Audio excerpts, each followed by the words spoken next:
महिला आरक्षणावरून मुख्यमंत्री फडणवीस आणि मविया आमने सामने विधेयकावर चर्चा करण्याचं फडणवीसांचं आव्हान, तर फडणवीस सांगतील ती जागा वेळ मान्य.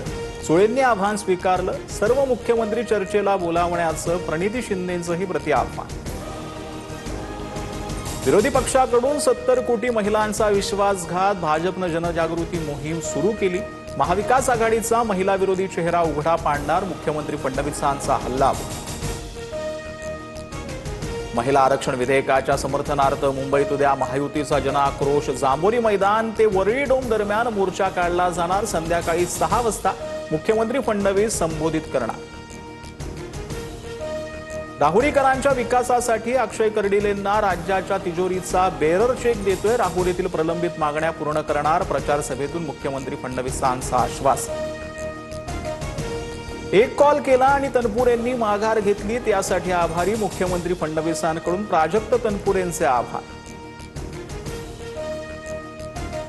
जिल्हा परिषद अध्यक्ष कुणीही झाला तरी जनतेच्या मनातील जिल्हा परिषद अध्यक्ष हा शिवसेनेचा. साताऱ्यातील सभेतून शिंदेंचा भाजप नेत्यांवर निशाण. साताऱ्याचे एसपी तुषार दोशींची साताऱ्यातून सांगलीमध्ये बदली. निखिल पिंगळे साताऱ्याचे नवे पोलीस अधीक्षक असणार. झेडपी अध्यक्ष निवडीवेळी तुषार दोशींवर मंत्री शंभूराज देसाईंनी धक्काबुक्की केल्याचा आरोप केला होता. आम्ही ओबीसी नाही हे अजून कोर्टानं सिद्ध केलं नाही. बनावट जात प्रमाणपत्र दिल्याचे आरोप चुकीचे. एमआयएम नगरसेविका सहर शेखकडून स्पष्ट. वानखेडे स्टेडियमवरील उपस्थितांच्या पत्रकारांच्या प्रश्नावरून सहर शेख भडक. हातात पिस्तूल, पैशाची बंडल आणि थारची सवारी. अमरावतीच्या परतवाडा लैंगिक शोषण प्रकरणातील आरोपी आयांच्या लाईफस्टाईलचे चक्रावून टाकणारे व्हिडिओ समोर. थार मालक राजेश प्रजापतीची पोलिसांकडून चौकशी.